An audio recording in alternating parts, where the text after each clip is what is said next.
Listeners should be aware that the following program contains language and audio images which may be found disturbing and may not be suitable for your snotty-nosed little brat who probably cusses like a sailor behind your back anyway. Parental discretion is advised.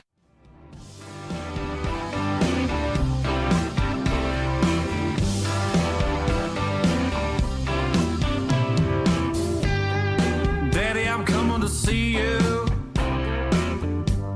at visiting hours next week. Mama ain't been doing too well, I'll tell you more when we speak. And Billy's loving high school.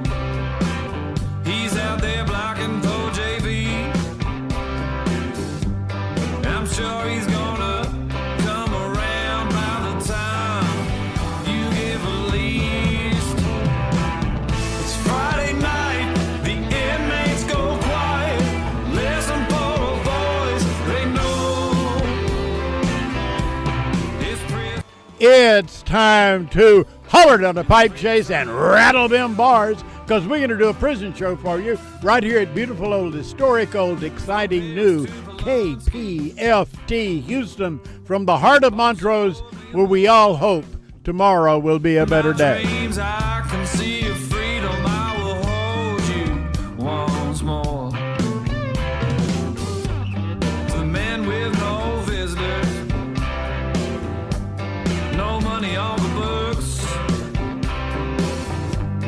Remember, David's always gonna be here. You're never so alone. This ain't my love.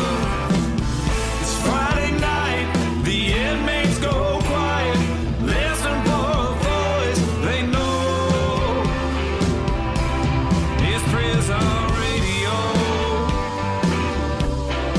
Prison radio. Welcome to the Prison Show, folks. You're hearing this on Friday night. We're pre-recording it on Monday night. All our guests are on the line. We've got callers calling in. As usual, we need you to call and make a donation to the Prison Show at 713-526-5738. I'll mention that in about an hour. We're required right now, because of the situation, to at least once an hour let everybody know we need those donations.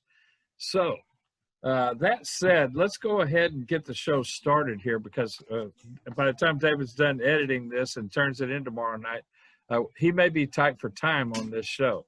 So what we've got here is Jim Buffington from Bridges to Life, who's going to talk about their program, which they are able now, due to COVID-19, they can't carry it into the prisons personally with their speakers, but they are going to have a spot on here every 6 weeks. They'll be able to have a speaker on here, so you guys inside will be able to complete your lesson plans with that in mind.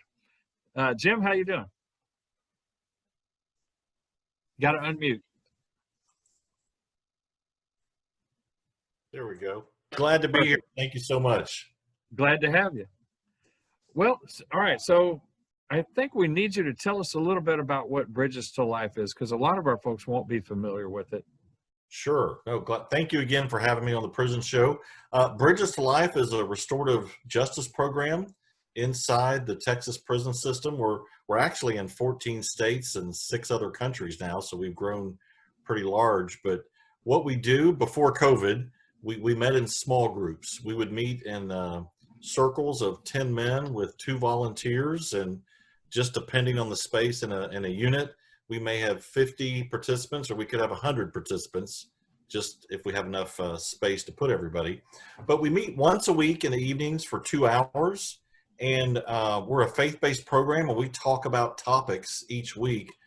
We may talk about accountability, responsibility, forgiveness is a big one, but we've got a 14-week program, and the results have been pretty incredible. We've now had 53,000 men and women complete our program. Wow. Our recidivism rate, which is the return rate to prison, is only 15%. Most states are anywhere from 30 to 60%. And the return rate for new violent crime is about 3%. So it's a very effective program. We bring crime victim speakers in about 4 of the 14 weeks to share our story. I'm a crime victim myself. And so what we've seen that happens is when an offender, a person in prison, hears a crime victim story on how their crime affected their life, people change. They get empathy for the victim, and they tend to not commit crime again. Well, that's what we're all hoping for in the first place. A couple of us here are ex-offenders, and you know, I'll speak for myself. I was a little hard-headed about things. I wasn't typically involved in a type of crime where there was a victim, like in a robbery or a rape or murder or something like that. But as we know, with the vast majority of crimes, there is some form of victim involved. Yes. Whether if it's selling drugs or something, there's somebody that's reaping the damage of those drugs. So, Absolutely. All right. So as I understand it, I probably don't even need to really interview you. You're ready to speak on what you do. Sure. Absolutely. Go right ahead. Well, I will share one other thing, and especially during this strange time of COVID, we used to meet in prisons with volunteers. So every one of those small groups of 10 or men or women in a men or women's prison would have 2 volunteers in that small group. But because of COVID, we can't get in the prison right now. And so we actually have a self-study program where men and women are able to take the program right now on their own, and the chaplains are actually playing a video, a DVD of victim stories. So they're still getting the victim empathy. So just to give you an idea right now, starting just a couple weeks ago, we now have over 3,000 men and women right now in about 50 different Texas prisons taking our self-study program. So we're able to still make an impact even during this COVID time. Well, that's commendable for sure. And that 3,000 is more than I expected here in Texas. So pretty good numbers. Yes, absolutely. Would you like to share, can I share how I got involved in Bridges to Life? Please do. Well, I actually started in 2004 as a crime victim volunteer, where you actually come in to share your story. And how I started is when I was about 12, my mom was found raped and murdered in the back seat of her car. 2 men had robbed her at gunpoint. They stole her purse. They stole her jewelry. They both then raped my mom. And then one of them shot my mom in the face 3 times and left her on the back seat floorboard of her car. About a year later, when I was 13, my dad was arrested for hiring 2 men to kill her for life insurance money. And so a few years later, he received a trial in San Antonio, Texas, and was convicted of capital murder and criminal solicitation. And he was sentenced to the death penalty, and he went to the Ellis unit in Huntsville, Texas, to await execution. I can't tell you the feelings of betrayal, when your dad has your mom killed. There's also a fear that attached to me when my mom was murdered. I didn't know if they're going to try to kill me, and it's so those 2 feelings of fear and betrayal. Several years later, my dad actually received a second trial, a new trial, and he was convicted again, but this time he was given life in prison at the Ellis unit. And several years later, I finally went to go see him and really wanted to confront him. A lot of victims, we have questions that only the offender can answer. And so I started meeting my dad once a month in the visitation room at the Ellis unit, and basically went through a forgiveness process with him.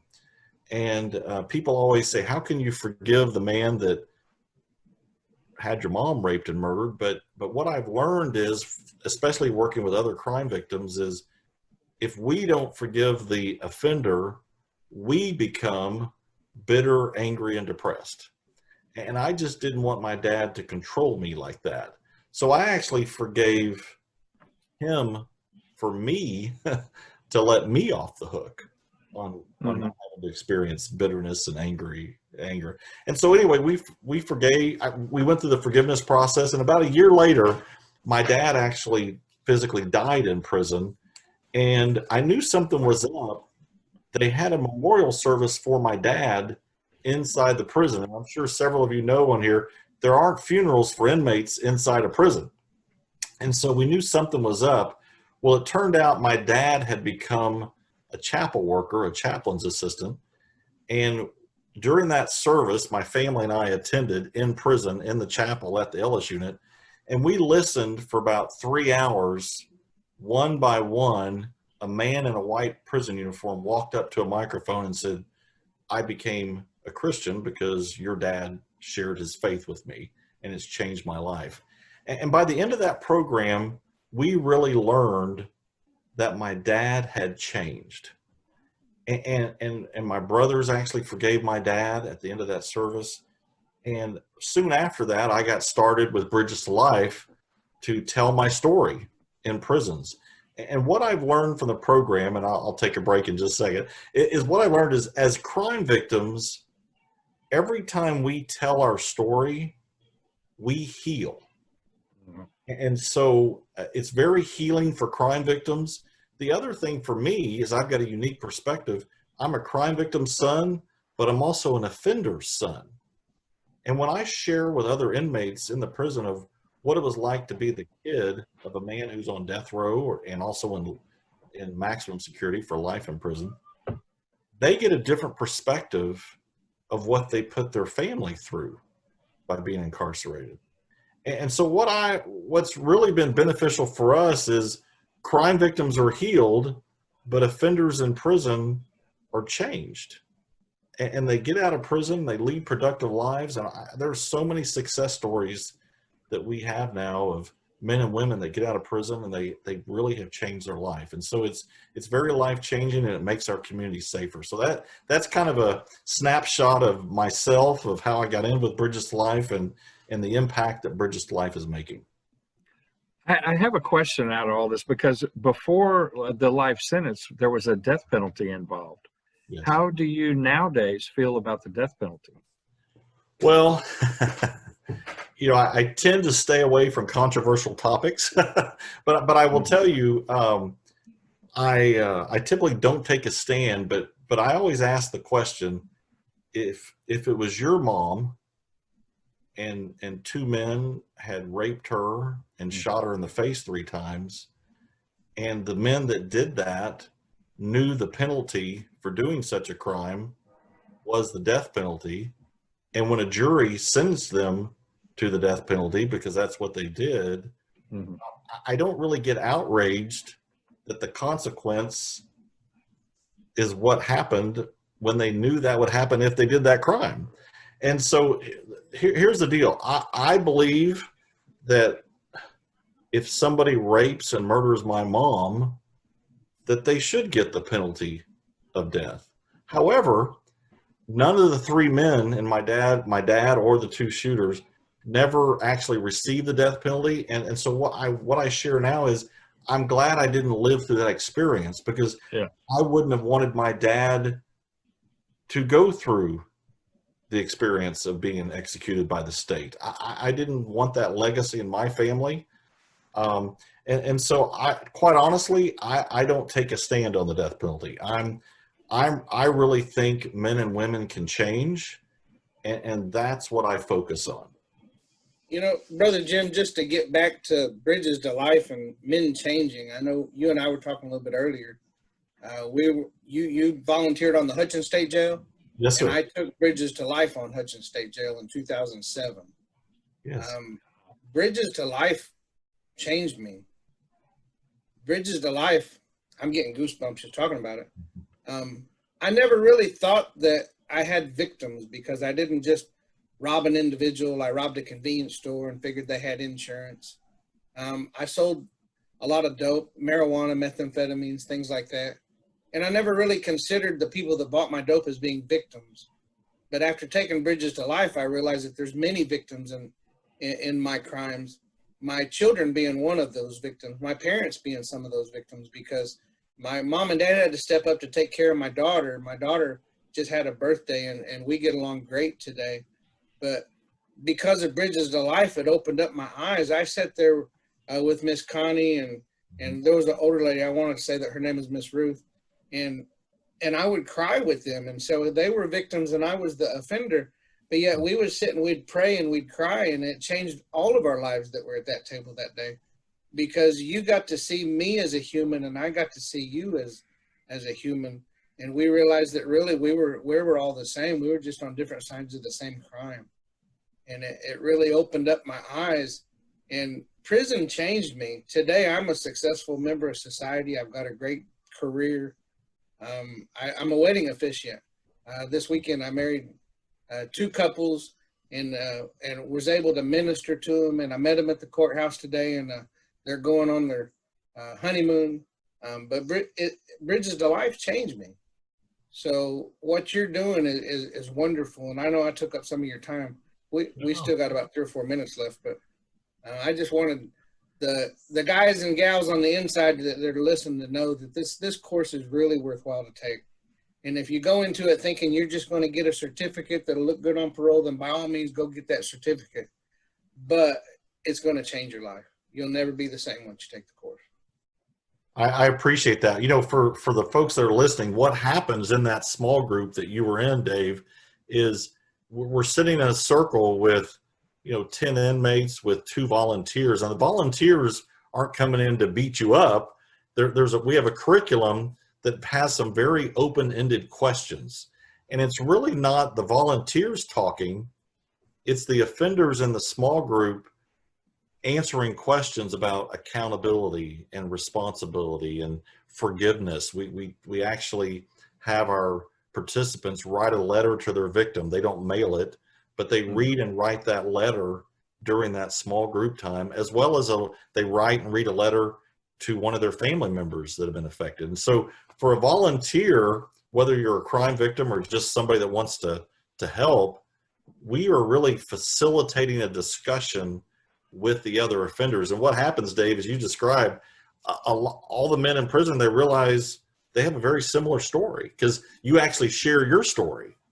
And there's just a lot of perspective change that happens when you bring volunteers and victims and offenders together in the same circle. As we know, the retelling of like for you in your case, the retelling of your experiences through this are cathartic for you, but also, as Dave mentioned, and as you've mentioned, the guys sitting around in the circle and having to open up and speak about their own experiences through it is cathartic for them as well. I mean, and that's what Dave's talking about right there. Yes. It's part of the restorative. Un momentito, por favor. It's part of the restorative justice movement that's been going on, for a long time in the U.S. now, but has most of the programs haven't had as much success as broadly as you folks have. Yes, restorative justice is really about repairing the harm that's caused by crime, and it's been incredible to watch our growth in 14 states, 6 countries. Mm-hmm. Over the last 20 plus years to really help change people. And the good news is a lot of those graduates that went through the program in prison come back and they go back into prison as volunteers with us. And nice. It's just been incredible, the impact that we've seen over and over and over. And again, there's 53,000 now graduates of the program, and so it's been very, very effective, and we're just so thankful for that. Amazing. Let me ask you something, and you can answer in a couple of minutes. I give up some of my time because I think it's very important what you are doing. I'm talking with the Spanish community, the community speaking Spanish-speaking community. I was wondering if these important things that you do them also in Spanish, and also asking you, since you said it's faith-based, if people with other faiths, they can participate. Yes, great. Two great questions. First of all, our curriculum is in English and Spanish, and in Texas, we actually have our curriculum in Spanish, both our book and our study guide, and we have Spanish-speaking volunteers that come in as well to help facilitate those small groups. And your second question was about people of faith. We are faith-based, but we're not here to convert anybody to a particular faith. So whether you're a Christian, non-Christian, other faiths, it's all welcome. And basically, we just ask people to read those Bible scriptures that are part of the curriculum as a moral story. It really pertains to the topic. So for the night on accountability, there'll be some scriptures that talk about accountability. But we're not trying to convert anybody. That is definitely not our purpose. Our purpose is to help men and women make better choices and not commit crime again. Well, Jim, we're really out of time for this segment. I'm glad that we're going to have you back in a 6-week type circulation here. So that'll be good. More people will hear of you. Maybe create greater success in Texas. That's awesome. And keep the lessons going for the guys that are already involved. Yes, sir. Well, thank you so much for having me. Our great pleasure. Thank you so much. Okay, now let's move ahead. We've got David Johnson, who is he's with Taj, and he's out of the Austin. He's a field leader in Austin, and yeah, I see it. All right, David, how you doing? I'm doing well, Hank. Thank you very much. How are you doing, Dave? How are you doing? And I'm great. I'm like $1 million every day. Last time I saw you was at the Capitol. Yeah, it doesn't look like you're going to see me there this year, but who knows? Because it's in the Constitution that the Capitol has to be open during session, so I think you're trying to catch up with me and Hank, though. You know, let's see. This COVID facial hair thing is a real thing, and my wife I just cut half of mine off a little while back. Yeah. I like it. You got the split ends. You know, you're trying to make sure it grows healthy wise. Well, the barbershop I go to, Sports Cuts won't do it because of the face mask. They won't allow you to pull your face mask down or anything, so the ladies there won't do it. But I did just hear of another place. That's so what's going on with Taj? Well, so what Taj, Texas Advocates for Justice, is really focusing on right now is the planning for October 6th. We're holding our annual Night Out for Safety and Liberation in partnership with the Ella Baker Center. And so are you familiar with the genesis or the history of Night Out for Safety and Liberation? No. Well, I might be, but our audience might not be. Okay. Oh, thank you. So Night Out for Safety and Liberation is the Ella Baker Center's answer to National Night Out. And so I am a prison abolitionist, and it's what I love is I feel like, Jim, we're both doing purposeful work on the different ends of it. And I greatly appreciate, Jim, what you're doing for the people who unfortunately are in prison, and that is the state of things.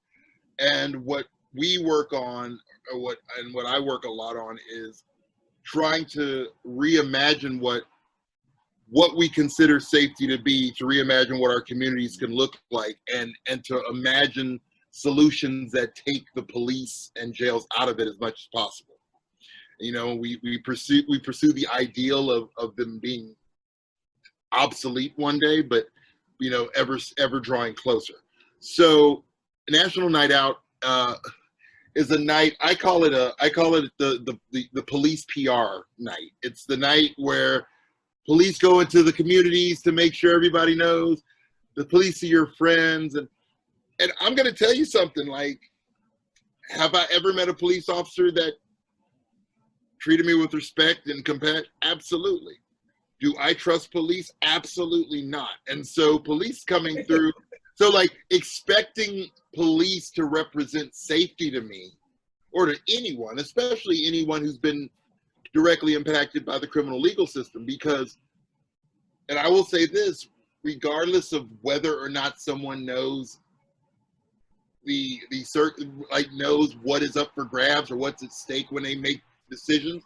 And I say that saying that very often I think people operate, whether it's lack of access to health care for behavioral health or it's unaddressed trauma. I don't believe that most of the people in prison were acting with anything less than a diminished mindset or emotional state when they committed the crimes they committed. But National Night Out created this sense of, well, okay, if you're telling us that we need the police and that we need to be friends with the police, but it's really not making us feel safer, perhaps we need to reimagine what safety looks like. And while that is completely in line with the transformative justice model and abolitionist model, it nonetheless pushes us to ask the question, is it really necessary for someone to get a ticket for their taillight being out? Or could we have someone stop them and notify them that their tail light's out? Maybe, perhaps common light bulbs could be carried in that person's toolkit and they could offer to help replace them.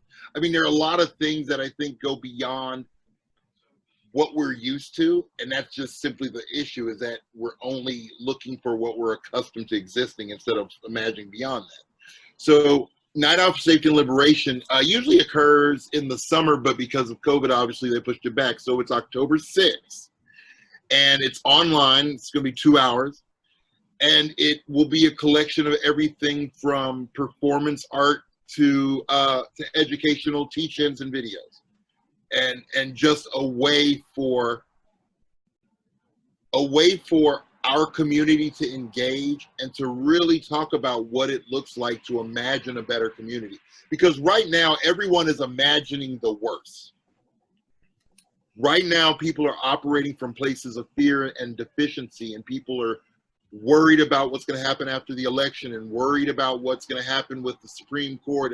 And I would be lying to say that those things don't concern me as well.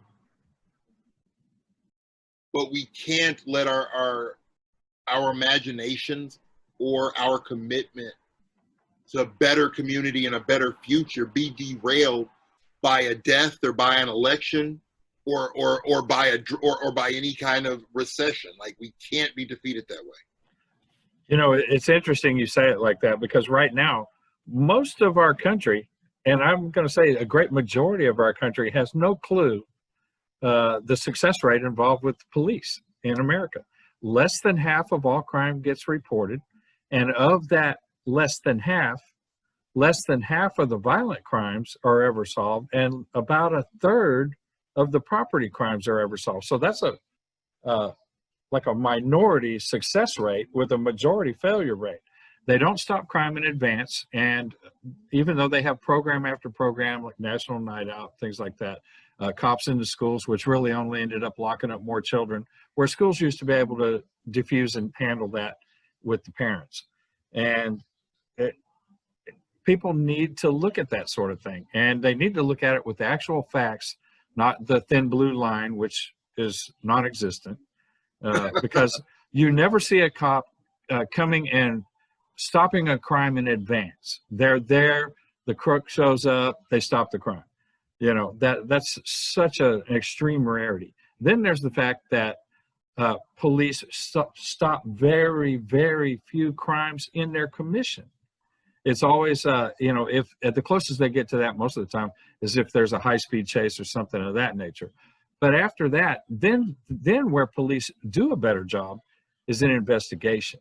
And we know from all the exonerations from death row, we know from thousands of cases that get overturned in the U.S. that they're not even all that good at that, because of those, like third of half of all the property crimes, that's a very low success rate, and some of those are not the person that did it. And Hank, I'll even throw out there from for clarity to I thrive and survive not only with behavioral health diagnoses and substance use disorder background, but also I've experienced sexual violence as a child. Mm-hmm. And what I will say is this.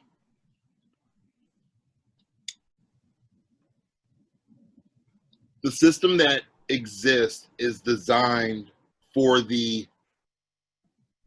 20% of our population that is responsible for the vast majority of offenses committed in our community. Mhm. But it's what we're used to. If you grow up in a violent household, you grow accustomed to dodging blows and to staying and keeping unseen and staying unheard. You grow accustomed to taking a punch. If you are in a household where there's never any money because it's being used up on drugs or whatever it's being used up on, you learn how to get by with whatever meal you have at school. There are all kinds of ways that people grow accustomed to horrible situations. And so just because someone can manage or maintain through that period of discomfort or misery doesn't mean that should shift the baseline. So we operate, so our system is structured so that the 20, and I really think it's fewer percent than that. It's something like 10%. That percentage that is really responsible. And I would even say this. I would ask everyone, what percentage do you believe are just are those psychopaths that you imagine, or are the and I hate using the term violent crime because even having experienced violent crime and like, but then also when I was a drug trafficker, knowing that violence was something that I had to employ to keep myself safe. So, and knowing how violence is perpetuated and how the system inflicts harm. But we operate, rather than operating from the place of how do we engage the vast majority of people, whether it's offering them access to bridges to life, or whether it's restoring and actually improving many of those programs that were cut at TDCJ, or whether it's creating a municipal scholarship program so that anyone who needs support to access substance use treatment or harm reduction services or mental health services.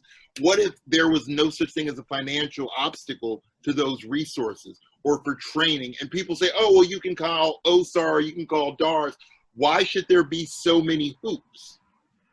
David, we're out of time. This is a discussion we need to complete at another time, I'm telling you, because it falls right in with the current fear of defunding police.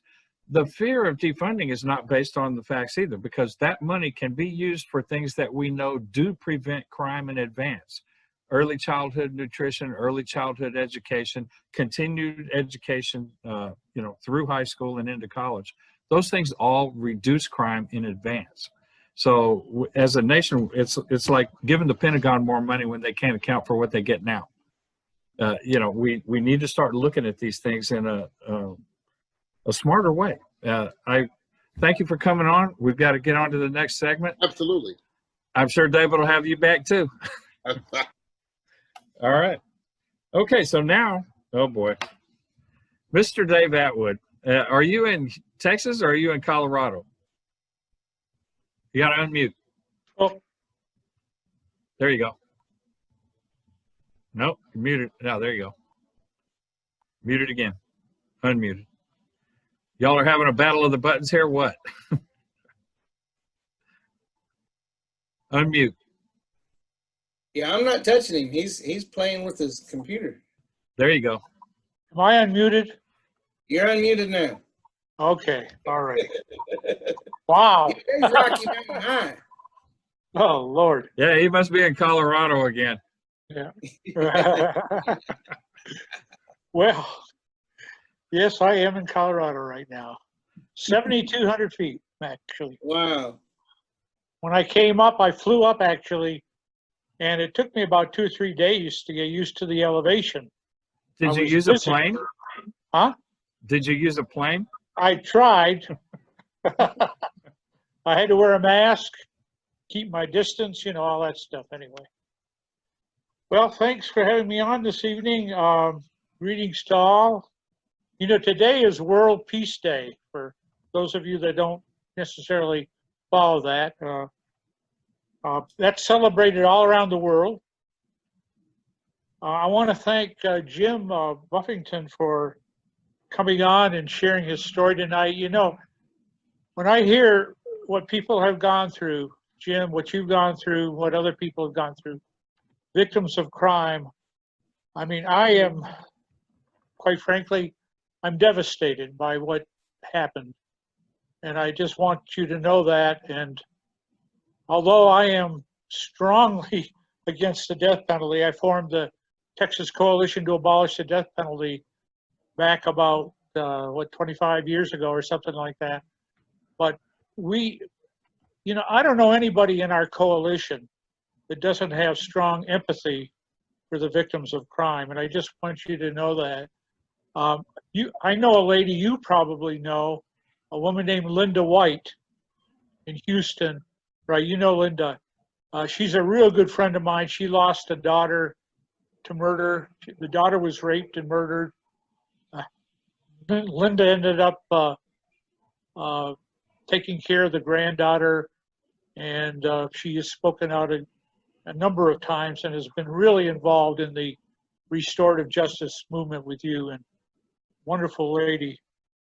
But the pain that you've gone through is just, I don't know, it blows my mind. Thank you. So Jim, I want to meet you one day, and when I'm back in Houston, I'd love to get together, have a cup of coffee together. Sounds great. Great. So far this year, we've had in the United States, I'm giving a report beyond Texas, we've had 12 executions. 3 of those are in Texas. 5 have been done by the U.S. government, because the U.S. government, under Trump and Barr, brought back the federal death penalty. For the rest of the year, there are 2 federal executions scheduled in September 22nd and 24th. And there are 2 executions in Tennessee scheduled for December. Now, fortunately, right now, we don't have any scheduled in Texas for the rest of the year. I think there are about 3 or 4 scheduled next year already. I would say to anybody from Texas listening in, don't think that Texas is letting up on the death penalty. It's just that the COVID situation has slowed things down in this state. They'll be back next year, I'm sure, with plenty of executions scheduled. So I want to mention tonight a guy, and one reason I'm against the death penalty is because I know there have been innocent people executed.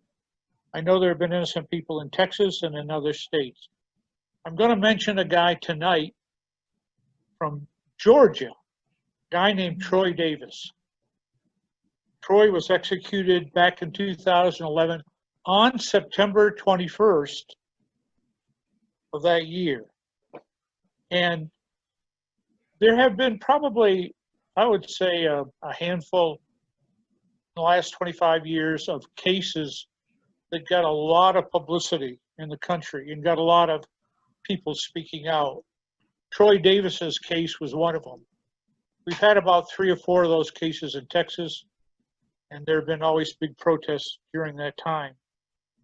The reason I know about particularly this case in Georgia, well, it got a lot of publicity. But last year, I actually went over and joined with Georgians Against the Death Penalty in Atlanta to actually celebrate Troy's life.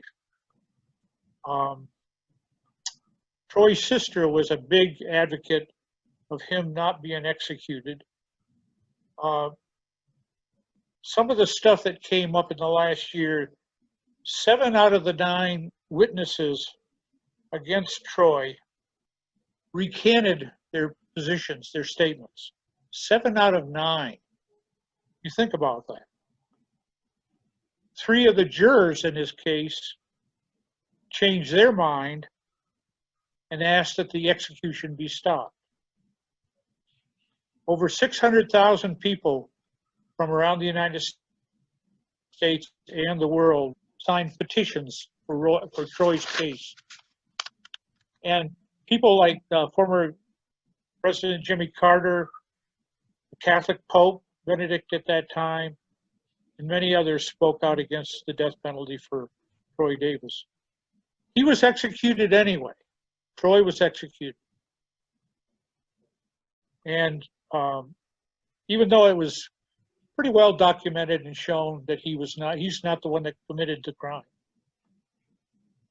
So it really, I'll just mention this again. I've mentioned it several times on this show. The death penalty itself, now I understand why some people, I've been asked this many times, why some people who've lost a loved one would be for the death penalty or ambivalent about it. They've gone through a horrific experience. Some people, I mean, you have to understand the pain that people experience. And I certainly understand that because I know other people who have had this horrible, horrible experience. The pain is just incredible beyond words. But it is the death penalty where it's conducted in the United States is it's a very political thing. Texas has always had politicians that support it. We've got 21 other states now in the United States where the politicians, and this gets down to the politicians, have a different perspective on the death penalty. But we have 21, so that's 21 states that have actually abolished it. There's about another 20 states that don't carry it out. So we're down to 8 or 9, 10 states at the most that carry out the death penalty. Now we have the federal government doing it too. So it's something that just gradually is going away. There will be states like Texas that'll probably be the last state where it'll ever go away. But it's mostly in the southern states. The southern states where we had slavery and we have this history of lynchings. And the death penalty today is in many ways a carryover of lynchings, the lynching history of this country. And that's one reason I oppose it. Well, let me just end up by saying there are many reasons to oppose the death penalty. However, I certainly understand Jim and people who have had, and you know, there are many people like you, Jim, that lost a loved one to murder, but also ended up in prison for one thing or another. So it's a very, this discussion tonight with you and with David Johnson, I mean, these are great discussions, and I think this is the way forward in this country, that these discussions take place. I don't think they take place too many places, but the prison show is one place where they do take place, and I think this is the promise of having a better society. I'm a great supporter of Dr. Martin Luther King and his vision for a beloved community. I mean, I don't know of anybody who has inspired me more. Well, maybe Jesus did, because I'm a Christian, but in our country, Dr. Martin Luther King spoke eloquently about the beloved community. It's something that we could all learn more about, and especially since this is the World Day of Peace, that might be something I would just leave for everybody to think about. But thank you. I probably used up more than my time, but I certainly want Daniel to have his share. I think he's got shortchanged a number of times recently. I'm getting the signal you have 2 minutes, but I wanted to chime in and say, between the three of you gentlemen, this is really the sort of conversation this nation needs to be having. Not just people like on the prison show with inmates and their families, or even just with the victims of crime. My ex-wife, her mother was murdered, and but the family came out against the death penalty because one conversation with the guy, and you knew he was a nut. The criminal justice system pushed and pushed and pushed in California for him to get the death penalty, and primarily the push was coming from law enforcement that were ex-Marines in the community there, and the DA that was assigned the case was also an ex-Marine, and they all got of one mind and wanted to push that forward no matter what. And it was all the family could do to stop that. But it doesn't mean that people don't deserve it. It doesn't mean that the horrors are any less for anyone involved. Yep. The Jim's story. I cannot myself imagine having to go through that. So I'm just flabbergasted that we're able to share this sort of stuff on the prison show. David brought together a good show tonight with the three of y'all on here. So thank all of you. Absolutely. Thank you. Well, and Dave, when are you coming back to Houston? I wish I knew what my future life was about. I'm going on 80, and Looking I good. used to sort of have everything planned out. What I'm going to do, where I'm going to go. I don't have anything planned out anymore. I think there was somebody in the Bible that said, when you get older, they're going to put something around your neck and lead you wherever. I don't know. Don't take that as verbatim. But I really I don't know what the future is ever. And like David said, what are you doing going up there to Colorado in the fall? You should be coming here in the fall, And I know there's a big storm coming into Houston or coming along the Gulf Coast now. So nothing to it. Okay. A That's little good to rain. know. Well, because little rain. my wife and 3 children are in Houston still. Hey, how is the missus anyway? Haven't seen her in a while. She's doing okay. Better than me. Okay. Hi, Peggy. All right. So thank you, David Atwood and Daniel. Why don't you take it away? Muy buenas noches a todos. Daniel aquí, que 3 minutes. Oh, 4. Take 4 if you need it. Okay, take 5.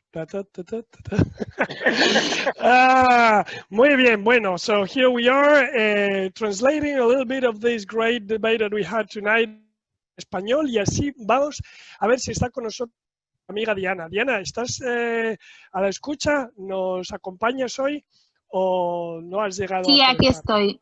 Ah, muy bien. Aquí estoy, Daniel, sí. So here we are tonight also with Diana. We even see her in the video. Very nice.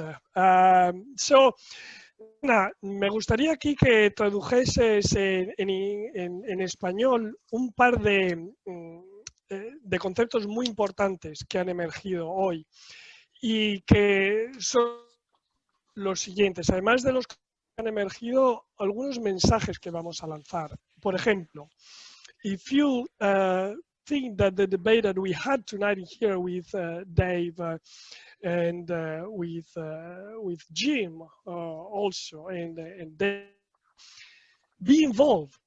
Remember to be involved. Just not listening to this is important. And once you understand that there's something wrong, be involved, and not in a great big special fashion. Just little things in your community. Nothing else than that, like helping the volunteers that you have in your neighborhood, school, things that could be related with the topics that we have in. You can get.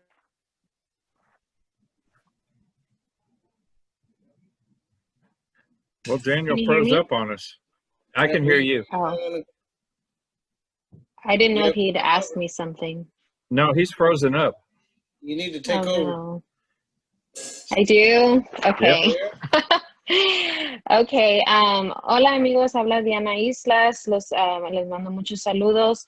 Parece que Daniel a lo mejor tiene algunos problemas técnicos, pero lo que él estaba mencionando antes de que se le congeló, creo, su aparato, es que hoy tuvimos varios guests en el show y hablaron mucho de la pena de muerte y ser víctimas de violencia y de crímenes.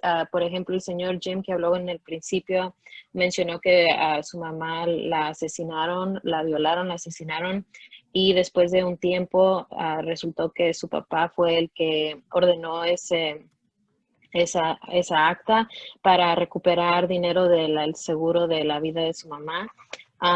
Y él fue entonces una víctima por los dos lados, primeramente por haber perdido a su mamá y segundo por ser el hijo de la persona que hizo el crimen o que ordenó el crimen.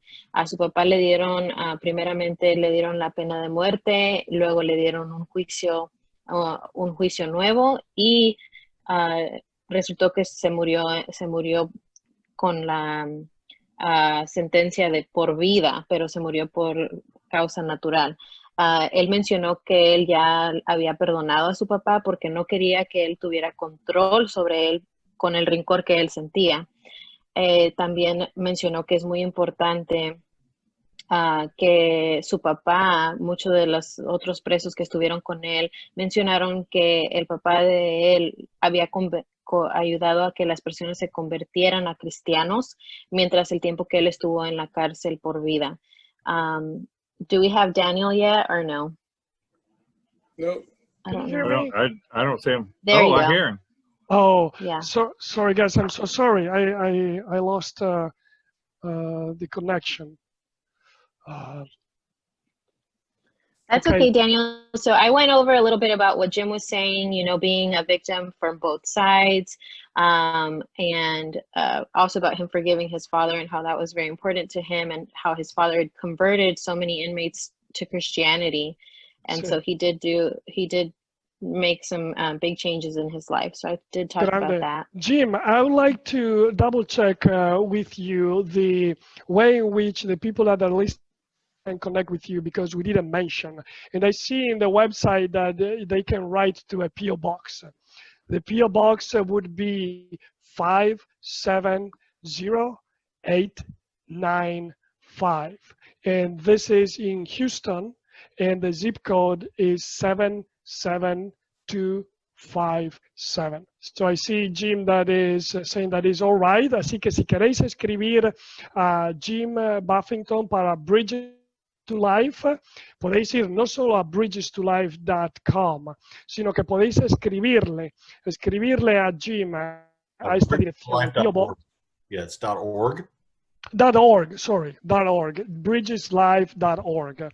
And la dirección, voy a traducir, 570-895. Este es el PO Box, 570-895. Está en Houston y el es 77257. Es muy importante, pero Diana, ayúdame por favor a comunicar también este tema importante. So we talk to be involved in the community, and I think that very important also is to opening yourself, go beyond yourself, giving the experience that you have. If we have professionals that are listening, try to be involved, try to help the others with your professionality, doing something pro bono, and try to bring up your skills.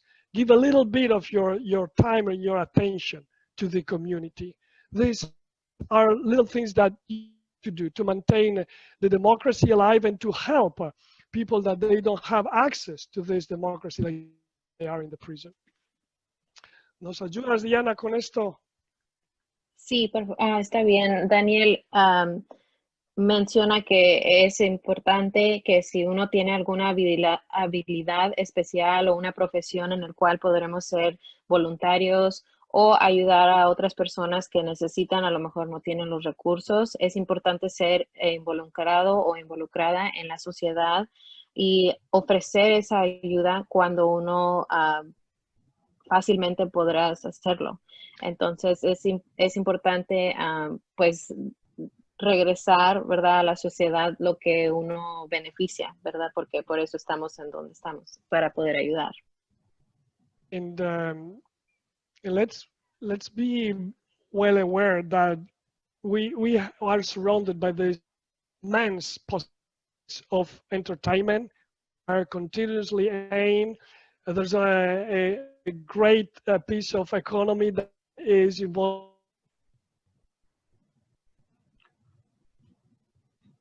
Is he freezing up on y'all's end Yeah, too? he froze up again. Somebody in the house must be using the internet at the same time. Yeah. Yeah, maybe so. I just want to mention one last thing because Go ahead and I didn't close. hear you. Yeah, I said it's Okay. about closing time. Go ahead. Ok.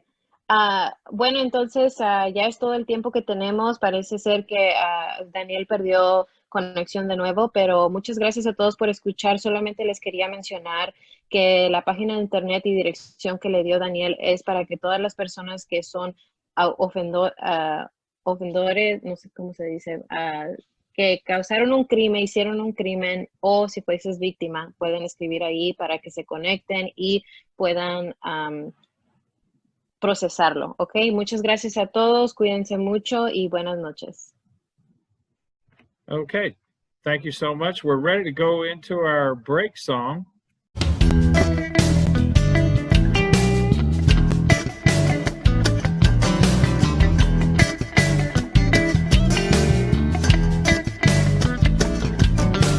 Inmate Sergeant Jack has a habit, a drug called monkey on his back.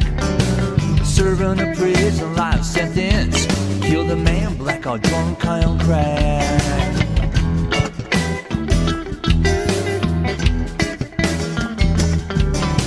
Jack's not the same man he used to be, mean and insane as you can see. His heart is filled with pain, loss and hate, no homecoming parties for the inmate. Inmate Sergeant Jack wants his old army boots. His 3 deployments will never make the local news. 6x8 sail cage night and day. Inmate Sergeant Jack's mind is going away.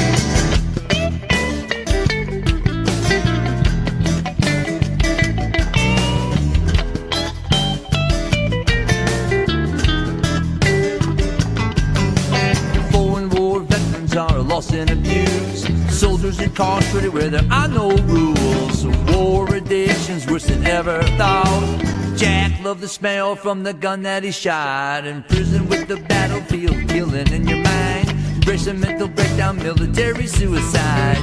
Bathing in depression, madness, blood and death. Buried in the graveyard, war hero vets. Inmate Sergeant Jack wants his old army boots. His 3 deployments will never make the local news. 6x8 sail cage night and day. Inmate Sergeant Jack's mind is gone away.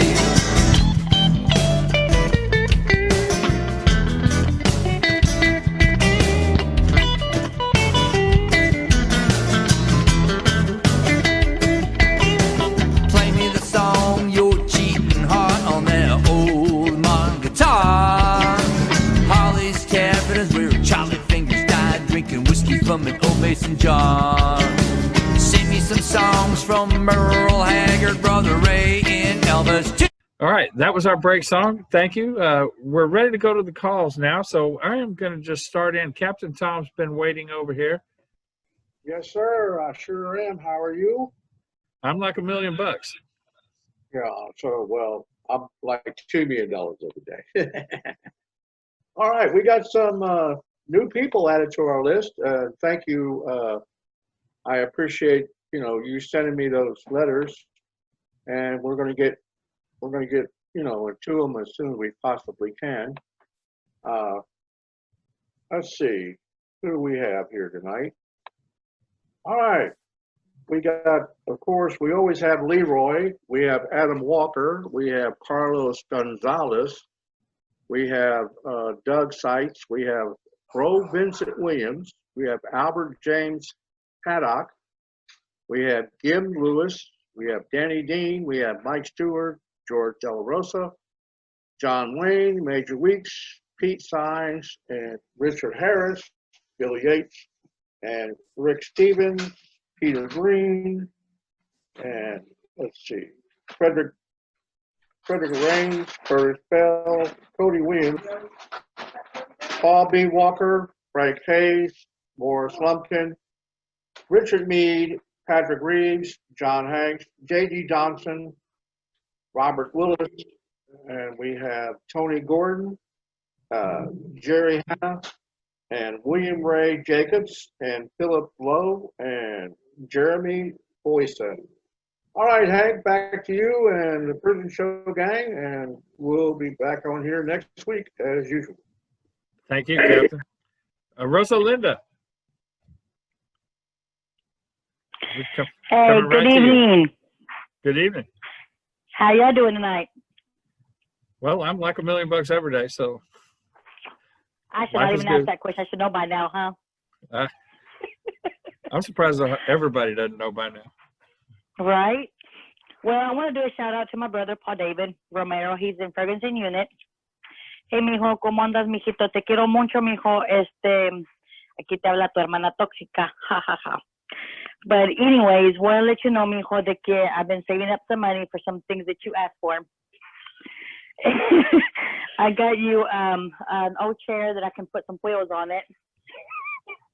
And I downloaded the Sam's Club and Amazon. So for the snacks that you had asked for,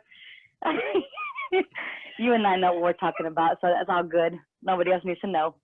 I want to make your night. I love you, mijito. I did get me 3 letters today, so I appreciate that. Sorry about this weekend about the JP that I sent you, but well, I was having a meltdown. Me and the kids are doing good. We're just here. Mari came visit us. She's here with us, but let's see how that goes. Maybe I might have made her nervous by now because of my comments.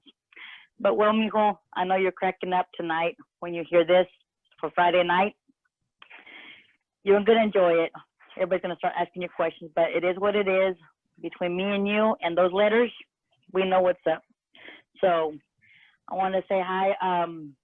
And well, I love you, mijo. Te quiero mucho. Te me cuidas mucho. Te portas bien. And I want to shout out to Mr. Potato Head, I believe is his name. Marty told me about him, so there you go. You have a good night, mijo. I love you. I wish you the best. Thank you, guys. Thank you. Jim, did you have anybody you wanted to give a shout out to? Jim Buffington? Sorry, do what? Shout out. Is there anyone you wanted to shout out to? Well, within the prison system? Yes. Yes, would love to just say to all our Bridges to Life former graduates and all the Bridges to Life folks that are taking the program right now, just hope this comes as some words of encouragement that just please continue what you're doing and continue to make an impact in your units while you're there. Thank you. All right. Thank you. Dave, we need to go and get a couple of these calls from the pre-recorded calls. Bella, I believe, is first. Hey, Jedidiah. Hey, baby, I love you and miss you. And I wanted to let you know that Blair finally received your mail, and she forwarded it to Emily White this morning. And then Emily emailed me and said she'll call me in the morning. And I'm just so thankful it finally got there, because I don't know what the heck is wrong with the mail coming out of that place. I also let Tracy know that we had got it, and she was relieved as well, because I was beginning to think it got lost in the mail. So anyway, I hope you had a happy Rosh Hashanah, and I hope you received the food you had sent to the prison for you. And Youngest one and Mason just left. I cooked dinner for them, and everybody is scared as a cat now. So I don't know if I told you in my show post that Mason's looking to get him a new truck. So, well, not new, but new to him. And I think he says he found one at the dealership here in town. So to get the new truck, I'll send you pics. And the little squirrel Ivy is growing like you would not believe. So I'm going to send you some photos of her this week too. I also mailed you, I think it was 20 photos this morning from the underwater camera we used in the Keys, but who knows when you'll receive them. But they went out today, and it has finally cooled off here. We have some autumn weather, which is awesome. It's going to be in the 40s tonight, and that's fine by me, because I am so tired of hot weather. So, baby, you take care and stay safe for me, and hopefully I'll get to visit soon. I love you, Jedidiah. Night, night, and sweet dreams. Hey, Hank, before we go on, I would like to make a quick shout out, because she just brought up a good subject about the mail being so late. Yeah. And you and I, we looked at all the mail that we got this week, And I am so surprised. We're getting stuff from August. I mean, it's just now coming out, and it's August. I got some from June. I got a letter from Bobby Moore, and Bobby made parole. Bobby's been gone, and he wrote me a letter before, and I really feel bad that I wasn't able to respond, and he's already out. So, Bobby, if you can hear us, just know that we got your letter, and we're so encouraged. We're so blessed and glad that you got out, that you made parole. And let some of the other guys know, Martin Cesares, Herbert Williams, Mr. Scott Creed, Jack Kirsch, Reginald Matthews, Alonzo Mendoza, Eddie Thornborough, and Mishala Hall. We got your mail, and I'll get you a JPay out. It may take me a while because I got a bunch of them, but at least we're thinking about you.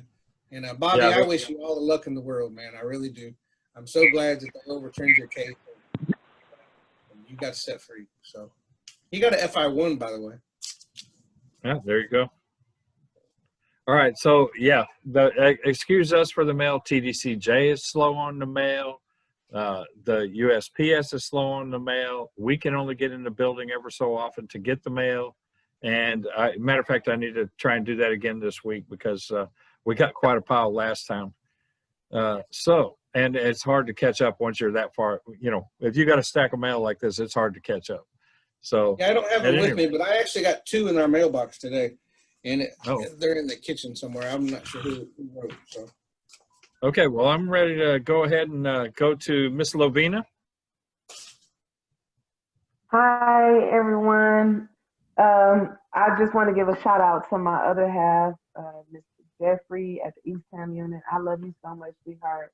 I'm tired. I won't hold this long. I was doing 2 meetings at once right now, but just saying I love you and I'm grateful for you, and I'm waiting for you and I'm praying for you. Love you to life. Thank you. You're welcome. Can we go to Miss Francis?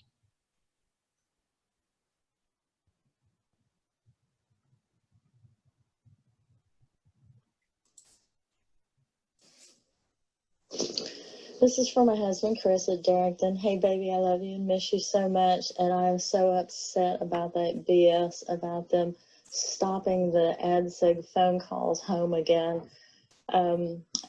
Us family members need that as much as you guys do. And to you and the rest of y'all in SEG, I am so tired of how TDCJ jerks y'all around and none of these so-called advocate groups ever take up any SEG issues. They always just blow it off, just like when they said they were doing away with the phone calls again. So I shouldn't have waited this long, but I'm going to start something, a group specifically for SEG issues and SEG inmate family members only. So everybody let your people know to be watching for that on Facebook and whatnot. And here in the next couple of weeks, I'll put something together and get something started. Y'all hang in there. Your families want to fight for you, just nobody wants to help them do it. So I'm going to try to get us organized. Chris, you stay strong, sweetheart. I love you. Miss you, baby. Bye. Miss Francis, if you're listening, there's always room for another group doing advocacy work. But we take up those issues every week on the calls with TDCJ, and you'll find them posted at the top of the TIFA Facebook page. The details of the calls are posted up there every time. We discussed SEG phone calls going back to the 5 minutes and then taken away just like they were before this started. So it's there, and people are asking about it, just so you'll know. Okay. Let's go. David, can we go ahead and do Miss Georgina? Good evening, President Show. This is a shout out for William Irvin and the Polinsky unit from Georgina in the UK. Hello, Will. I hope you've had a good week, and I've been thinking about you loads and sending you love. Hope you've got my JPays, and I've had some lovely letters from you recently. Thank you so much. You've really, lifted my spirits. As you know, I've been a bit down. been busy with Joshua working on those photograph albums for my mum. There's literally about 200 of these things. I don't know, she took so many photographs, as did my dad, but my mum was the real sort of chronicler of everything. So, goodness me. Anyway, some of the photographs, especially in the 60s and 70s, are absolutely brilliant. And we're really enjoying going through that. And hopefully I'll get to show you one day. This week's been good, sort of starting to feel a bit better. I went to the beach on one day, which was good. Went to Holcombe Beach, which is in North Norfolk, and just sat by myself and watched the seabirds and the waves. It was really nice, actually. Let's do that more. Yeah, made me also think of that Texas chicken thing again, where you told me about the Houston Canal. Anyway, I like looking that up on the internet, actually. It was really interesting. But yeah, sending you lots of love. I hope you've had a good week, as I said, and that everything's going to plan and that you're happy. I love you loads, and I'll phone you again next time. And thank you, Prison Show, for the opportunity to give the shout out for Will. Okay, bye, baby. Bye. Okay. Mike, do you want to give any shout outs? Mike Lewis? Yes, here we go. I'd like to first start off to wish everybody a happy autumnal equinox. The first day of fall, autumn starts at 8:30 in the morning. Summer will be over. And now here goes some shout outs to the guys of Texas, Dennis Hope, Jamie Cuppett, Stephen Russell, Guy Alexander, Shell Bateman. Shout out to Noel Marino, Michael Marino, Haas, Kay Money, Jovan, Philip Perez, Philip in Dallas, Oz, Thomas, Matthew. Shout out to Tosh wants me to do a shout out to Payday. And here's some more shout outs to Michael S. Garcia, Juan F. Carlos Esparza, F. Bernard, Howard S. Pruitt, Jose Herrera. Shout out to Edward Rees, Barry Barrett, Adam Wilkerson. And here's some more shout outs to Joseph Johnson Jr., Robert L. Allen. Okay, a special shout out to Clarence Lee Bowman. Hopefully you're getting better. Fred D. LaRaza, Edward Darrell Harmon, Kenneth Keble, Wayman Spriggs, Christopher Dye, Bill R. Sims, Juan Lopez, Robert L. Allen, Robert Satillo, Samuel J. Harris, Ernest Matthews, Stephen McGee, John R. Green, Alexandra Medina, Roland G. Lopez, Leo Caballo, K.D. Keble, Thomas Ramirez, Raymond Lee Cart, and Donald Grissom. And hope everybody has a wonderful autumnal equinox tomorrow. It's going to get cooler and summer's over. Now back to the sacrificial lamb hangdown. Okay. Let's see. I guess we need to go back to the recorded calls for Miss Hannah.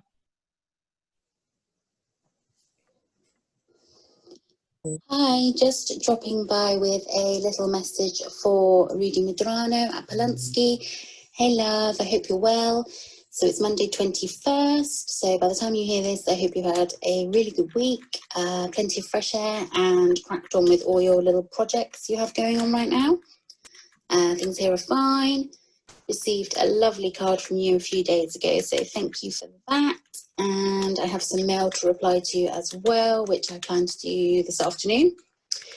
I have a really quiet week ahead, only working 3 nights this week, I think. So that means plenty of free time to come and nag you, you lucky thing. I hope that you realise how special you are and how much better you make each day. And even though it's never enough for my liking, I'm just super grateful for having you around. But anyway, make sure you enjoy your weekend. Keep exercising. Be careful with those old knees of yours. Stay healthy, and I'm sending you lots and lots of love. Okay, take care of yourself. Thank you, everyone. Thank you. Okay, now let me catch up here. Where am I? Diana, are you going to do a shout out? Diana's iPhone. Yes, I'm here. Thank you. My shout out is for my husband, Diego Islas at Jester 3.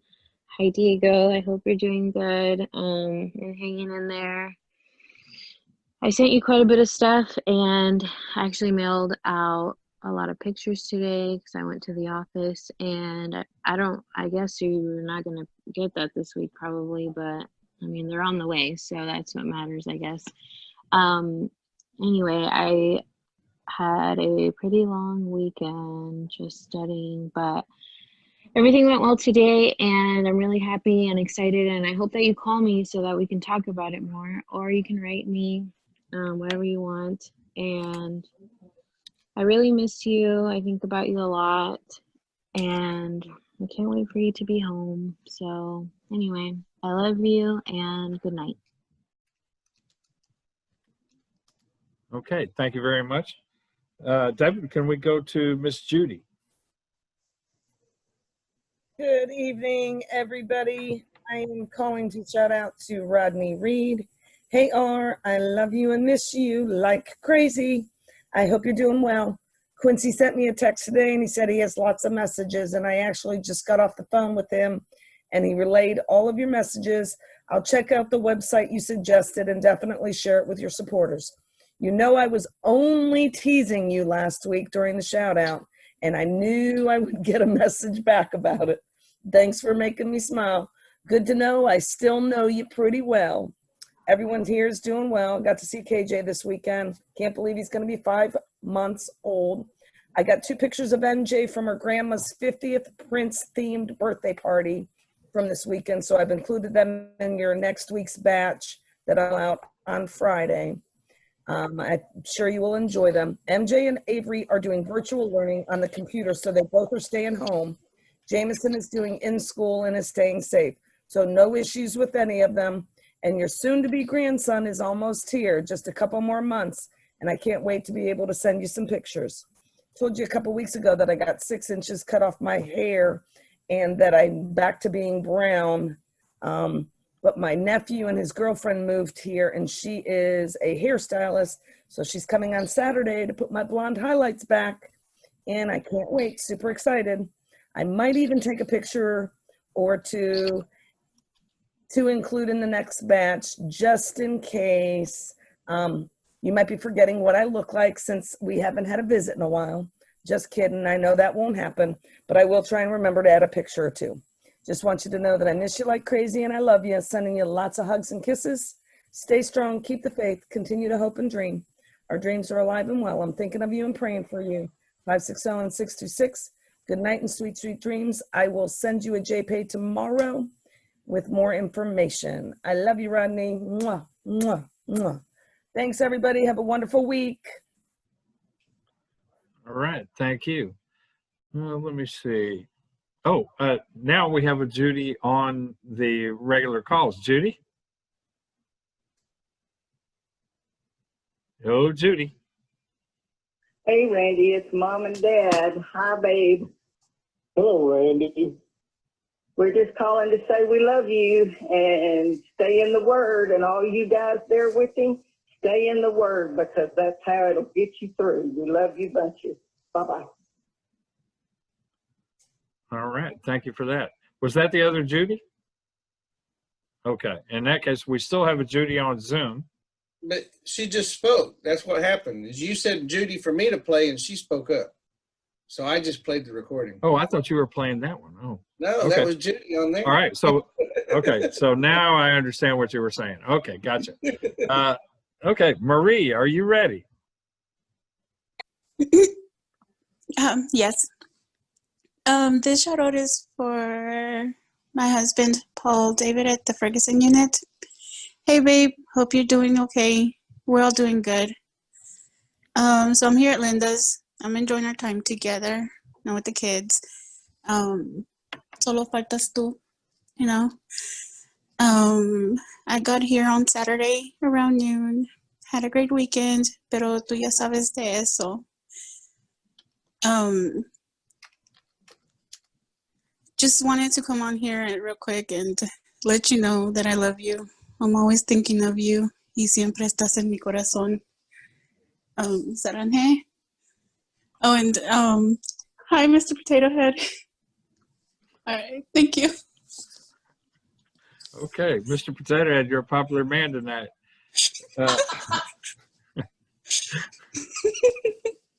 Okay, y'all need to mute Marie. Thank you. Okay, Miss Caitlin.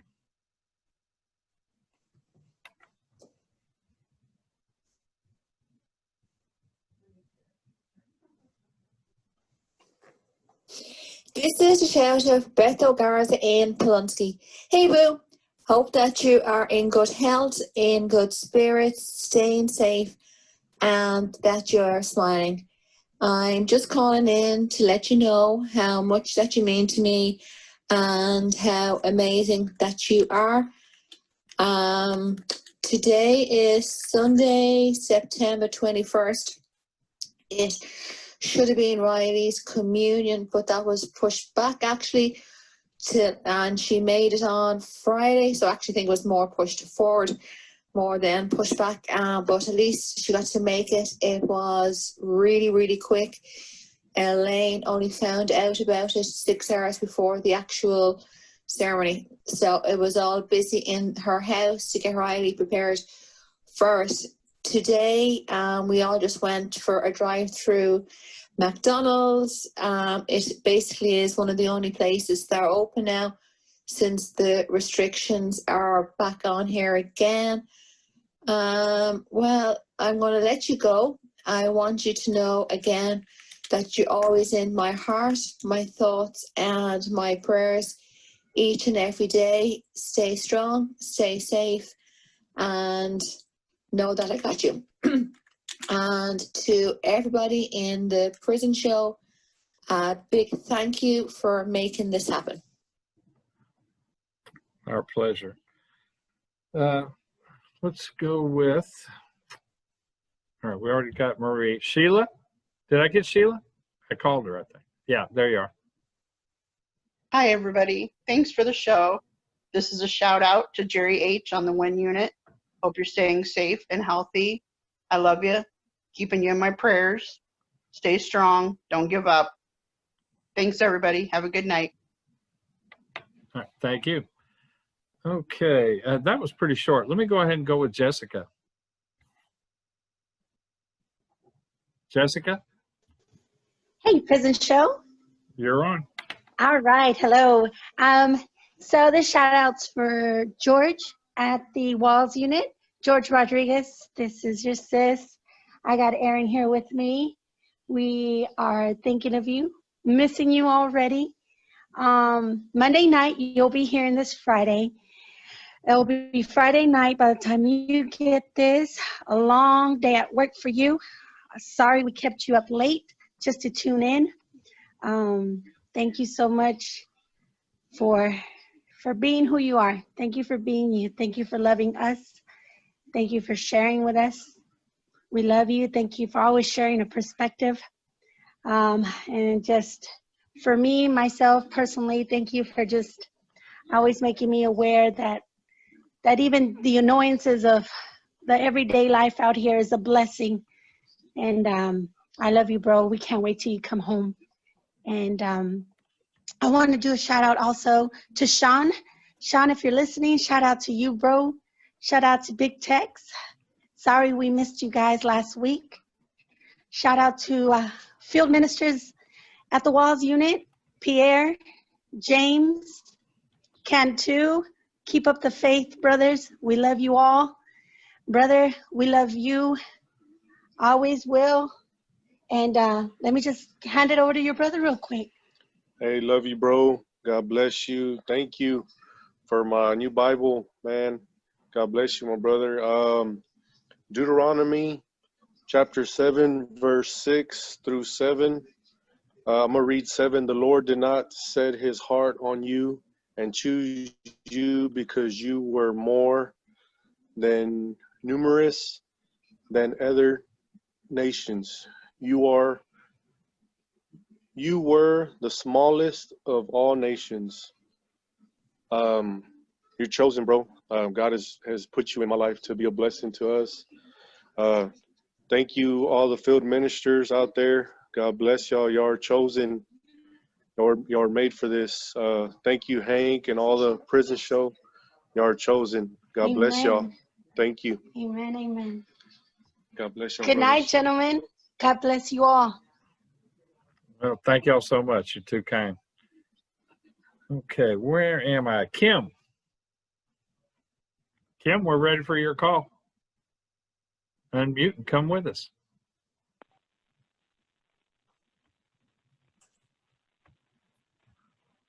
Can you hear me now? Can you hear me now? Yes, I can hear you now. I had to find the button. I'm sorry. This message is for Richard in the Polinsky unit.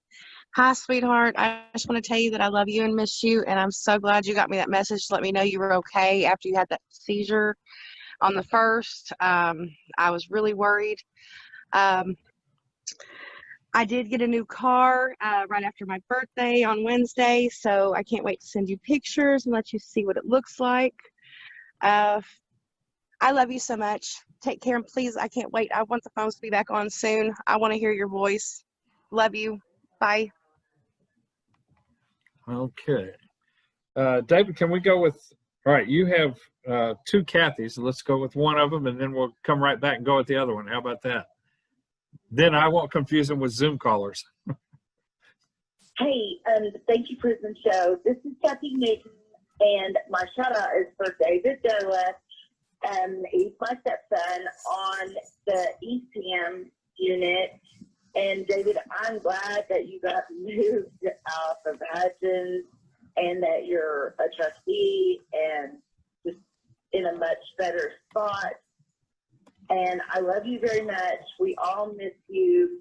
I wish I could help you more with your civil situation, but, you know, I'm dealing with my own civil situation right now. But I love you. We miss you.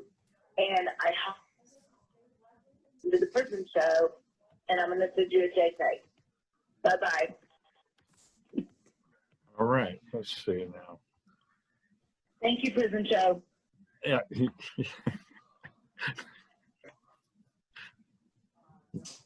You go to the next one? Yes, please. Hey, thank you, Prison Show. My shout out is for Randy Strickland on the Polinsky unit. Hi, babe. Well, it was good to hear your voice for a split second. At least the chaplain was able to help us with that. Babe, I miss you so much, and I know I'm on mail fail right now. Life is just crazy out here, and now there's 30 positives at Zane School, and it's just, you know, it's just constant, unnerving. And I'm just trying to, you know, it's survival mode out here and in there. But I think of you every minute of every day, and I just want you to know how much I love and miss you, whether you get mail or not, whether you hear from me or not, whether I get mail, whether I hear from you or not. Guess what? The other day I heard that song, I'm carrying your love with me, and that's just how it is, because I carry your love in my heart. And you don't ever like need to doubt that or wonder what's going on out here. It's just, you know, we are solid. That's all I can say. Everything we've been through, we are solid. I love you, and it's probably I need to let somebody else have a turn. Oh, and I'm going to make sure everybody that needs to know can know that the rats are so bad at Polinsky that they have chewed through the wires, and that's why 4 Building doesn't have a phone. I know I need to help you more in that area, babe, and I'm going to work on it. I just need to get a couple emails for the right people and make sure that the Prison Show knows, because they are the bomb, and they actually tell TDC Day more of how it really is. All right, I love you. Thank you, Prison Show. Bye-bye. Thank you. That is actually on my list because of her message to us about that. That stuff kind of gets me. 0687. Last four is 0687. Still 0687. 525-515-740687. It sounds like too many numbers to me, but there we go. You're on. Bueno. Hola, buenas noches, Mr. Hank. Buenas noches. ¿Cómo estás? Bien, muy bien, gracias a Dios. ¿Y usted? Bien, como $1 millón de dólares. Muy bien. Muy Sí, bien. gracias. Este saludo es para mi hijo Jan Ramírez, para el niño más hermoso que hay. Hola, hijo, ¿cómo estás, mi niño? Aquí, como siempre, esperando este día para poder hablarte y saludarte, hijo. Ahora sí, verá, pude entrar, así que estoy bien contenta porque ahora puedo darle mensajes a mi hijo y decirle cuánto lo quiero, cuánto lo amo, cuánto lo extrañamos aquí. Siempre estamos orando por ti, hijo. Todavía seguimos ayunando. Bueno, yo sigo ayunando por ti, hijo, porque yo sé que el Señor tiene algo grande para ti y esto no ha acabado. Esto no ha acabado y va a seguir todavía. Así que nosotros estamos aquí parados en la brecha, orando por ti, hijo, pidiéndole al Señor que tenga misericordia, ¿verdad? Y que te muestre lo que tiene que hacer contigo, hijo. Así que, mi hijo, usted sígale fiel a su Señor, porque no hay ningún otro camino más que ese, es el único camino. Y Dios sí lo escucha. Yo tengo la seguridad que Dios existe y que Dios escucha todo. Así que, mi hijito, solo le puedo pedir que siga fiel a su Creador. Y ¿sabe qué? Que lo amo tanto, mi hijo, y siempre estará en mi mente, en mis oraciones, y usted es principal para mí. Así que, mi hijito, cuídese mucho, no se me vaya a enfermar, tenga cuidado, no se verá que no va a estar frío o muy caliente, tenga mucho cuidado, cuídese mucho, y ¿sabe qué? Que le mandamos muchos besos y abrazos, y Dios me lo bendiga. Salúdenme ahí a los muchachos, a Edgardo, a Félix y a Jobs. Por favor, dígales que les mando un saludo muy fuerte a cada uno de ellos. Y a ti, mi niño, muchos besos y abrazos, hijo. Te amo tanto, mi niño hermoso. Hasta pronto, mi niño. Dios te bendiga, mi hijo. Gracias por el programa, Mr. Hen. Dios lo bendiga. Buenas noches. Dios lo bendiga. Buenas noches. Okay, let me see. I am at Ms. Lydia. Good morning. The shout out is for Beto. Hola, mijo. It's Monday the 21st, 8 a.m. And I will be working from the office today, mijo. It's payroll plus my boss from San Antonio came in yesterday. And so surely there will be lots of things to do at the office today. I spoke with Kathy yesterday, and she had been at McDonald's, and she had from the burger to the shake to the apple pie. I mean, she went to McDonald's. We're all good here, mijo. Mariano and David are still in town. Yesterday was Josh's birthday. Natty is registered already and attending school up in Florida. Charlie's back from Colorado, and we're all working, thank God. So we're all fine, mijo. They've opened up more places here in McAllen, so I'm pretty sure there will be a spike here in October, November, but thank God we've been well, mijo, and none of us have been sick.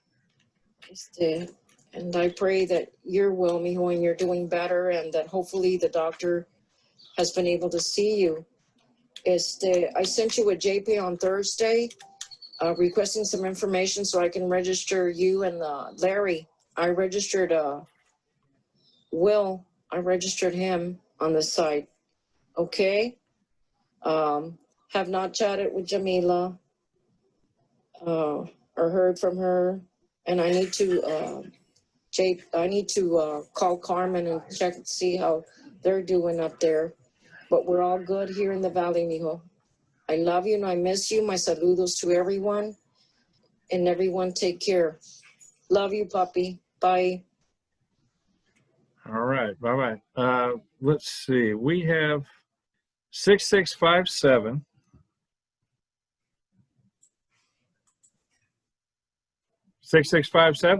Last four. Hello? You're on. Hello, this is Julie from Georgia. Doing a shout out to my nephew Wesley at the Polinsky unit. Just want to let you know, I'm sorry I missed last week. It slipped right by me, and I apologize. I hope you're doing well. You know that you're in our prayers every day, every night, every minute. I hope, like I said, that you're doing all right. I'm doing better. My surgery for my eyes seemed to worked really good. I'm still having to take some drops, but I can see much better. So now maybe I can write to you. It was really hard because I couldn't get anyone to do it for me because they worked or something always came up. So I apologize for that too. I want you to know that I love you, and I hope to make it to Texas sometime soon, and then maybe I can. All this stuff will be straightened up, and I can get a visit to you. So God bless. Keep you safe. Know you're in my heart. I love you, sweetie. Thank you, guys. Thank you. Good night. Good night. Dave, can we get Miss Rosa? Sure. Un saludo para José Salvador a Darrington Unit, aquí de la familia Salvador, sus hermanas, sus sobrinos. Queremos saludarte, hermano, para desearte que en este día, que oiga este saludo, te encuentres bien, de salud, de espíritu, que estés alegre, tranquilo, y que Dios te proteja y te dé muchos años más de vida, y mucha salud, amor y prosperidad, y fuerza para seguir adelante. Te queremos mucho, que estés bien. Te quiere tu hermana Yanira. Aquí te paso a tus sobrinos y a tu hermana. Happy early birthday, tío. Soy Estebana. I hope que este día lo pase bien y así como todos los otros días. Lo quiero mucho y aquí le pasa a Diego. Feliz cumpleaños, tío. Have a good day. Celebrate how you can. Read some books. You know. Acá te paso ahí, ve. Happy birthday, Theo. I hope you enjoy this day and that God blesses you, and I love you a lot. Happy birthday, Theo. Te quiero mucho. And I got my braces off and we celebrated mi best birthday. Aquí te paso a mi mami. Hola, hermano. Espero que pases bien en tu día, que Dios te regale muchos más y te quiero mucho. Te mando un fuerte abrazo. Me siento alegre cada vez que escucho tu voz. Aquí te pasa Britney. Hola, Theo. It's Brittany. I hope you have a wonderful birthday, and I hope that you have a nice day. I love you so much. Mwah.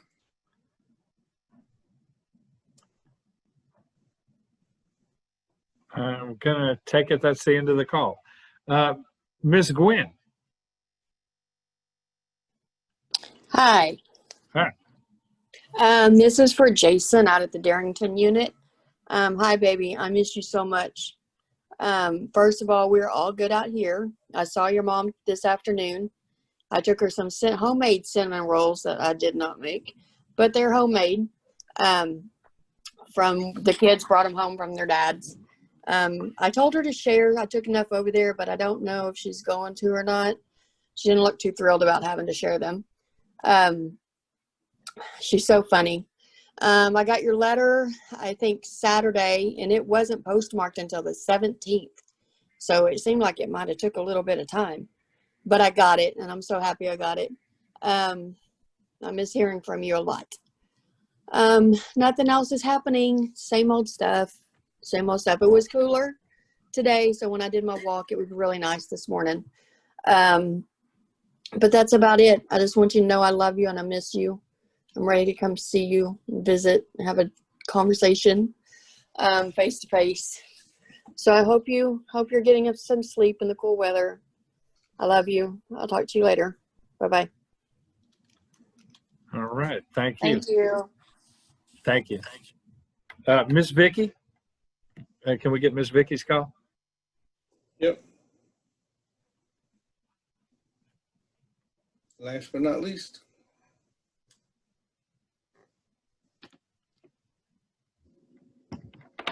This message is for my son Riggs at the Darrington unit.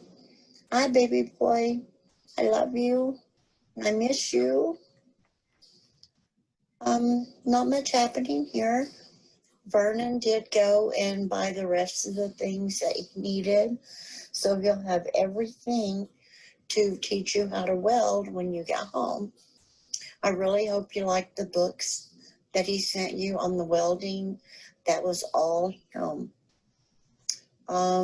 Nothing new is happening here. I returned back to the doctor in the morning, but it's not for any reason. Just a checkup. It's all good. I can't hardly wait until you're released and I finally get to get one of your famous big bear hugs. Although you will have to be careful giving Mama her bear hug because my bones are very brittle right now. But I sure want one. I'd also like to say hi to Big Show and to Popeye. And I'd like to tell everyone else at Darrington hello. I would also like to say thank you, Texas Prison Show, for volunteering and taking your time to make this happen. You are a group of wonderful, awesome people, and you're very much appreciated. Okay, son, I've got to go, but I love you. You're always in my mind and never far from my thoughts. Hugs and kisses. Thank you, Miss Vicki. Well, while I'll give a pitch for more calls and for more money. We need you to call 713-526-5738. Again, that is 713-526. Hold on just a moment, please. Hold on just 1 minute. Anyway, call 713-526-5738 and make a pledge in any amount. Folks, that's how this keeps going. We're the radio part. You're the community part. It's community radio. So that's really how it has to work. We all donate, we all give, we all volunteer, and we want you to help us out. 5811. Hello. You're on. Hi. This is a shout out for Isidro at the Polensky unit. Hey, mijo. It's me, Mom. I just want to tell you that everybody's doing okay here. I'm going to send you out a JPay probably tomorrow. But I want to tell you that I love you and I miss you and I can't wait to see your smiling face. Just take care in there, okay? Here's Daddy. I love you, mijo. Good night. Hey, mijo, you take care in there, mijo, and I love you. And as soon as it's over, I guess I can go see you. I miss you, mijo. So you just take care of yourself in there and stay clean. Here's Jaime. He wants to say hi. Hey, Isidro, it's Jaime. I just wanted to say, what's up, man? I hope you take care of yourself. Keep your head up, and maybe one day we'll go see you. Hi, mijo. This is Tia Rachel. Just wanted to say I love you. Keep your head up. Always remember that we're here for you, and we miss you. We really do. I love you, mijo. Good night, mijo. Thank you, everybody. Good night. Thank you. We appreciate the call. We've had, by my count, 24 callers, which puts us at just about on normal par for a regular show in the studio. So we're doing pretty good. It's harder for some people to figure out Zoom and, figure out that we're doing it on Mondays and not Fridays now. So that there's some moving parts, even though we've been doing it a few months. And it's hard for a lot of our folks who are not necessarily tech savvy to get themselves involved. We've had a bunch of them come on and do it. But we want everybody to know that we record this show on Monday nights now on a Zoom call that's posted and pinned to the top of the Facebook page every week now. So, and it's the same It's the same number and connection every week. David said, we had one time where it wasn't, and since then he's got it on point, and We were having a learning curve. I didn't know. Yeah, I just didn't either. once I set the meeting, it was there until we didn't need it anymore. And now I found out I have to go in that same meeting and extend the dates, and that way we keep the same login page. And I put it on our cover page on the back of our Facebook. So I don't, if I forget, because I'm prone to do those things, I'm getting older, to post it and pin it to the top of the page, it's always on the cover page. So that, okay. Yeah, I just put an ad in the back. That's called the cover photo. Okay, gotcha. That's where I always put my motorcycles on my page. Well, yeah, there's that. I'd like to add how you can donate to KPFT if you guys don't mind.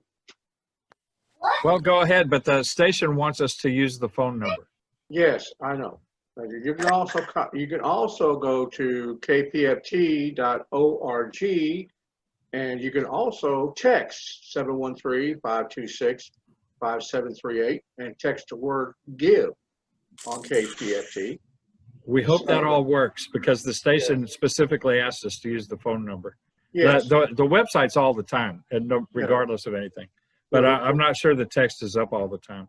Yeah, well, it's working, and yes, we are definitely asking for your donation. So please go to kpft.org or 713-526-5738 and text the word give. Thank you.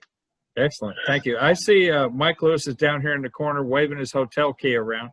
It's a KPFT keychain, folks, but if you ask me, it looks like an old hotel key fob. It makes me wonder what Mike does in his off hours.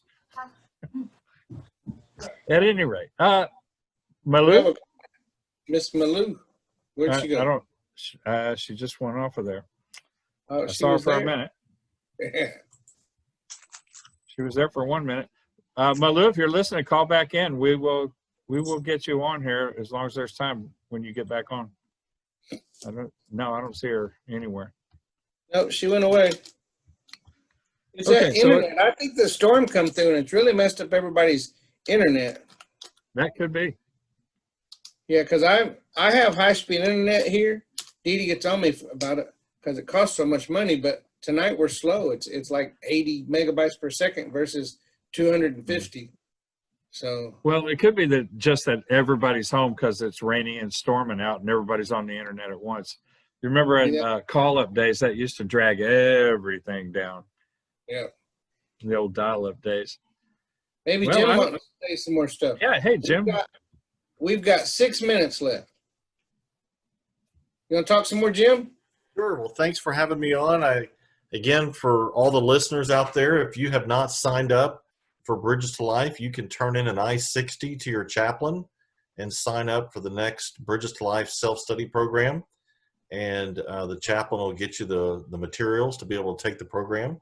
So again, if you've got some time and have an interest in possibly changing and learning about different perspectives on accountability and responsibility, forgiveness and reconciliation, it will definitely help restore peace and relationships. So again, thank you, The Prison Show, for having me on. Well, we appreciate anybody that does a service. David and I are both ex-offenders, and David did a lot more time than I did and everything.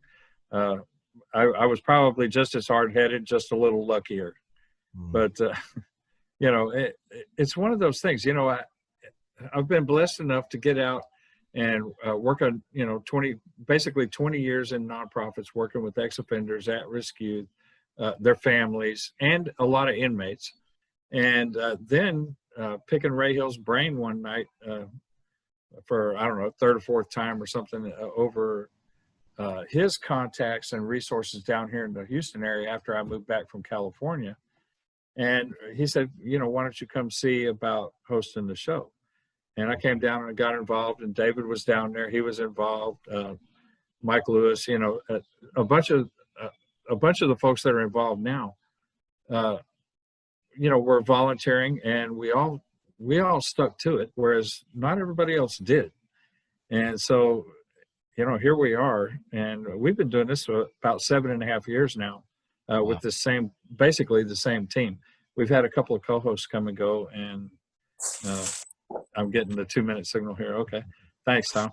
But you know, it's a blessing to me to get to give back something when, you know, for a lot of years there, yeah, I was kind of a crappy deal for society. Let me say it like that, you know.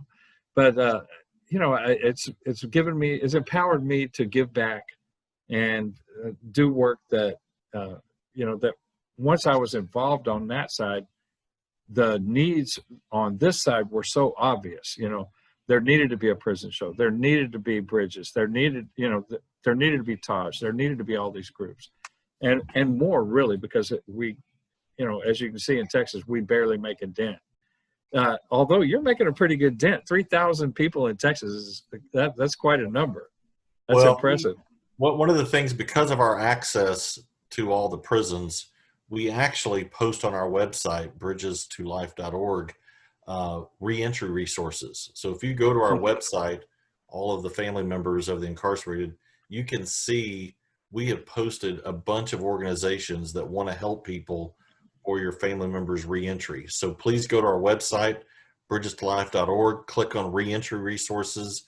You'll see a bunch of resources sorted by geography. If you're going to go to Dallas or Houston or Austin, San Antonio, et cetera, it's all laid out on there. So we definitely want to help with the reentry side as well. You know, David and I have talked about this off and on many times over the years now, that, you know, when we were in there, you know, it seemed like nobody outside cared. You know, if it wasn't your mama or your daddy, you know, or your wife, it seemed like the rest of the world really wasn't concerned, really didn't care, and were probably just as happy that you were where you were.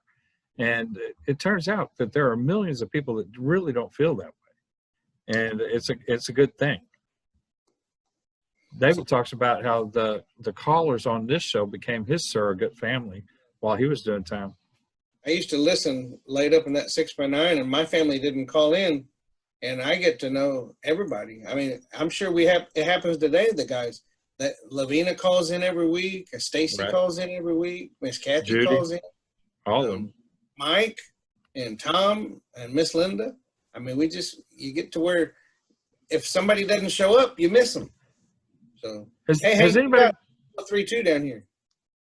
503 just yes, we do. And then I'll ask you about a quick report on Danny if you've got one. 503-2, you're on the air. Hi. How you doing? Good. Just want to give a shout out to my brother Art, Arturo Garza in the Polinsky unit. Want to see if he's okay. Let him know that I wrote him a letter on Thursday, so hopefully he gets it soon. Just giving my weekly, letting him know everybody's okay, and we really hope to see him soon. And hopefully I hear back from him. So just whenever you get a chance, brother, if you can, give us a call. Send me a letter. I'll be sending you some pictures soon, but just want to let you know I sent you a letter on Thursday, so hopefully you receive it. And hope you're doing good, brother. Love you, and we miss you. Hope to see you soon. Thank you, Prison Show. You're very welcome. Does anybody have an update on Danny? How's she doing? Yeah, I just sent her a message. I haven't heard from her. Okay, yeah, because I told her I prayed for her. She didn't really feel good at all. She had to go into the hospital. And I just asked how she's doing. Haven't heard anything. Okay, yeah. Normally Miss Linda would update us, but I don't see her on tonight. So she said she wasn't going to call either. I just sent her a message a few minutes ago asking if she wanted to make some shout outs. I know the guys miss them because they always making shout outs. And then last week, whenever she made shout outs, she didn't have her list. So maybe she's out somewhere and doesn't have her list with her again. All right. We're down to the last couple of minutes where we usually tell them washy. And I mean, guys, keep your distance. Tell your family members that we're on Mondays now and that they need to call in, and that I put that Zoom meeting out there. Just have them look at our Facebook page. I know it's confusing, and then you got the storm. I got a text from Planet Fitness. They're closing early. We were supposed to go fishing down at 61st Street Pier this weekend, and the waves have already knocked off part of the pier. They said that it went from 61st Street, it's all the way down to 69th Street. I saw So, photos of it on the news. yeah. It was funny. There were So guys it's fishing off of it. rough out there. But guys, like we say it every week, and I know you may get tired of hearing it, but repetitive is how you learn a lot of things. Wash your own mask. Get your mask and wash your own mask. I just got a message from a lady who said that they're giving out major cases if you're not wearing your mask. I'm not saying that's right or that's wrong, but I think that it's important to wear your mask. I wear my mask. Look, Mike's got his mask on. A couple of weeks ago, Hank was wearing his mask on the Zoom call. We're not. I can't leave the house without it. Yeah, I mean, I got to wear it, and I was on the job site today, and I noticed a lot of people didn't have their masks on, but I wore my mask all over the place because I can't take any chances. I'm not as young as I used to be anymore, and you guys are not 6 foot apart, so you got to wear them, you got to wash them. Just how'd you put them, Hank? If you touch it, wash it, and if you think somebody else touched it, wash it anyway. So y'all stay and if tuned you for don't Rebel think Radio. anybody touched it, wash it anyway. Go ahead and wash it. So y'all stay tuned for Rebel Radio. Thanks, Jim. We love you, brother. Appreciate you. Night, y'all.